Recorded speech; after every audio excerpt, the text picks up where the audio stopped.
And there's a nice picture in the calendar of Julia, and Julia has cerebral palsy. Yep. And the most incredible thing, and you know, there are miracles that happen that keeps us going. You know, we can look at the financial side of it and go, "Ooh, boy, we could really use some donations." Right. You know, I mean, some big donations. But you know, it's things like these miracles that really keep us going. And there's a picture of Julia, and when we do, you know, when Julia's riding, our sidewalkers have to assist her to help her raise her arms. Okay. Yeah. And the picture in there, we had given trophies out the past year for all the riders. And Julia looked at the trophy, and she looked at, you know, out at the crowd. She looked back at the trophy, and with all of her might, she raised her arm up in the air to show off her trophy. That's how proud she was. And in that picture, you can see her dad looking outside the ring. He was looking at me. We're both going, like, oh my God, for her to do that. And these are the kind of things that truly, truly, again, when you don't think that you can make a connection like that, or when someone can feel so empowered and so proud of themselves, it's just amazing. I want to talk a little bit about, briefly, some of the new additions that have come to Forgeworks since about the last time we talked back in 2007. I know you mentioned it, like you said, the new riding arena that you guys have. Yeah. That was a labor of love. I mean, we through I think it was almost 4 years, 3 years. You know, it was, you know, fundraising and, you know, schools doing penny wars and just, you know, whatever we could do to be able to. And it's hard for us, you know, it's hard for us. We're very proud people, and it's very hard for us to ask for help. It's hard for us sometimes to accept donations, but we know that it's for the kids. I mean, it's, you know, it's just us. The money doesn't go to a big corporate office setting. It goes to the scholarship fund. It goes to the much needed equipment that we need. So the indoor has been a labor of love. My friends and myself, I did all the excavation and site work with my little backhoe for it. My friends and I got together and we put it up ourselves. And it was just, it went up, you know, pretty quickly. I mean, not really knowing what we were doing, but so that's been a tremendous addition, because we were losing so much money before when it would rain. You know, we would have to reimburse people. It was just, or we'd be doing lessons on Sundays through the wintertime. It's limited because a lot of the riders come to us, they're very tight to begin with. So putting them in a very cool environment, you're defeating the purpose. But for those that you know, can really benefit by it, it's fantastic. And the nice thing about this, you know, this is a fabric covered building, so it will be sometimes, you know, it could be 10 degrees out, but it could be 20 degrees, 30 degrees, you know, in the building. It's always that much warmer just because it lets the sun and the light in. So that's been tremendous. You know, we've expanded our trail, which is very interactive. So at the end of the 45, at the end of the lessons are 45 minutes. So at the end of the lesson, we all go on a trail ride. And again, it's another way for us to be able to not only communicate with the kids by identifying different things on the trail, but it's also a time for them to relax. It's also a time for them to, you know, just enjoy, you know, the sounds, the smells, you know, the birds, just another thing to offer them. You know, it's also a kind of a hilly trail. So as they're walking down the hill, as we would normally, they sit back. As they walk up the hill, as we would, they bend forward. So even though it's a trail ride, they're still getting, and their body is still naturally reacting to the change in the trail. That's great.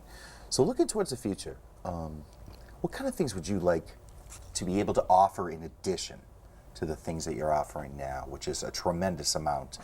Obviously, the fundraising and trying to do that seems to always be a hurdle, in a sense, because to want to do more is, I think, you know, obviously a great thing, I mean, but if you could do more things and money wasn't the issue, what are some of the things you might want to do? In the very beginning, when we decided to do this, what I wanted to do and what I still want to do is I would love to have a large indoor riding arena with offices and classrooms off of that. Okay? So that if you have riders that come or people that come and they don't want to ride, you can still offer them in a classroom setting music therapy, arts and crafts, you know, even to bring them out for a vocational, to do gardening. I mean, you know what? I think it would be so cool to open this up. We have the property, and to open this up and you know, have a farmer's, you know, have a garden, and take the vegetables that these folks can grow and can care for, and sell them at a farmer's market. You know, have that money go to their program. It doesn't have to come to us. Have it go to their program, but give them that opportunity.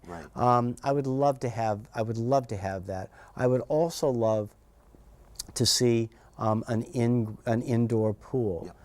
But an indoor pool with a treadmill, and you know, from the horse world, you know, we use that. There are a couple of facilities that have a pool with a treadmill that we put the horses on. So when they're in a rehab, especially with race horses and jumpers, you know, the water is keeping them relatively buoyant, but they're still able to do low impact movement. They can trot on that, you know, but just that resistance with the water, and so you know.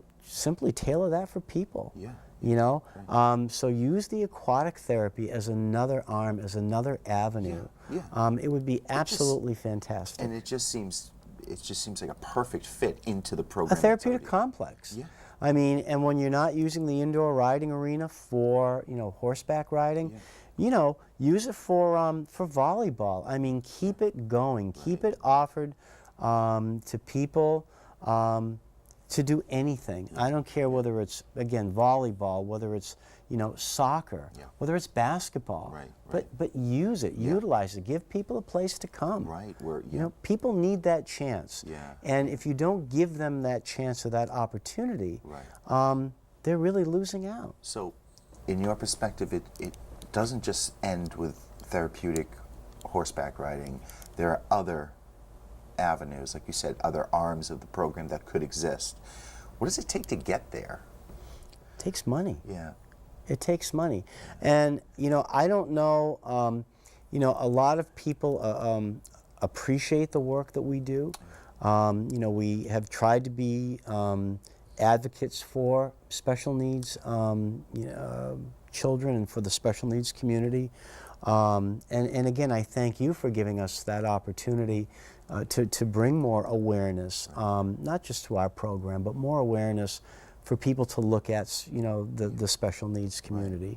You know, we even tried, not getting off the subject, but, you know, I've always wanted to do a Horses for Heroes program for vets. I called Boston. I went to Worcester. You know, I went as far as I could. All right. Because you know, I think the vets that put their life on the line for us to be able to enjoy our freedom, I mean, there's no way that anybody can really thank them. So this is something again that I wanted to do, and you know, everybody said, "Oh, you know what? That would be great." But that's not going to cost us anything, right? It's like, well, you know what? Unfortunately, it is. And then it's like, well, you know, we don't have any money. And so even when you want to try to bring about a new program to help people, you know, there's always that hurdle. There's always that, well, we don't have any money. You know, it doesn't have to be you know, a vet that has lost a limb, which would be fantastic for them to come out and ride, and they can ride Western. They can enjoy that. We can tailor the program to them. But again, to give them another opportunity, whether again it would be to you know, have a garden, to do the vocational program. There are opportunities out there, and I have to encourage people within your own community. You know, if there's a small nonprofit, if there's it could be your own baseball, you know, in your own town. You know, wrap your arms around that. You know, endorse that. Do whatever you can. If you can't do it through, you know, volunteer opportunities, do it through, you know, donations. But so I don't know if it's that, you know, we've gotten a lot of media over the years from trying to help and trying to get recognition for the program and other alternative therapies. And people may think, well, you know, they're doing great. But that's really not the case. And we're limited in time to be able to go out and you know, do fundraisers. We don't know the people to do things like that. To be able to really go after the larger you know, grants, it's very difficult. Where, you know, we've put ourselves in a box because we're trying to keep the program as cutting edge for our clients as possible. So, you know, it's a double-edged sword. Right. For people that want to get more information on the program, maybe some that are seeing it for the first time, maybe, what resources, where can they go? They can visit our website, Chris, at www.forgeworks.net. They can call us as well. I mean, we're very open. People can come and visit, can come and see the lessons, and they can call us at 508-886-2002. If they go onto our website as well and they click on the media tab, there's a tremendous amount of information, different class trips that we've done and that we will be doing in the future as well. So there's a lot of good things on there too. Right. Well, that's great. Well, Ted, thank you so much, as always, for coming down. And we really look forward to having you in again. And this is something that, for people out there that are seeing this for the first time or may already be familiar with the program, it's a wonderful program, and almost it's like as much exposure as you can get is great. But like you had said, in order to expand, in order to make this program even bigger and better and more beneficial, obviously it's going to require a little bit more on the end of people that want to donate. We need help. Yeah. Just like all the other, you know, just like all the other small nonprofits, you know, we need help. And you know, if people can help us, whether it's through volunteer opportunities or financial support, they're helping us perpetuate a legacy, and they can be part of that legacy. Real briefly, I would just like to say that we've also expanded the program, and we've been very fortunate to do class trips. And we started with Heather Bish with her class trip a few years ago, 20 of her kids on the autism spectrum. And we set up different stations where they were able to, you know, work with the horses, to, you know, kind of shovel manure, to feed, to water, to groom the horse, to really take care of the horse. And we then expanded that with Glenwood Elementary School recently. And they came back we did this in 2 steps. The first step was to do all of these different stages, and then to lead the horse over obstacles. The goal was then for them to come back and actually ride. They did that, went through the same stages, and it was absolutely phenomenal. And what they learned when they visited was to have a calm body around the horse. You know, with any animal, if you come quickly to an animal, again, their first instinct is to get scared and to become defensive. So to work around the horses, you have to be gentle, you have to be calm, you have to be slow, you know, you have to be soft-spoken. So they saw how the horses were reacting to this approach. And now what this particular school is doing is they're actually using the tools that they learned from their experience at our place in their daily classroom. So before they go out into the daily class, you know, they'll say, remember, you know, think of riding the horse. Think of riding the horse. So if they become you know, stressful, they can kind of think of how they were around the horse and kind of, you know, calm their emotions and approach it in a different way. So it was phenomenal, really phenomenal. Like it's really fascinating. I can understand why there's a passion. So it's so great to hear that you guys are actually doing that with with like elementary schools that are just taking tours over there. You know, they see the sped really seems like they're getting a lot out of one day. Well, they are, and again, we're using, you know, a lot of the different, you know, the different types of programs that we're offering. We're using that all in a condensed, you know, condensed form. Right. And you know, talking to the kids when they first got on the horses, you know, some of them were shaking. They were so scared. Yeah. And about halfway around, I said, "How you doing?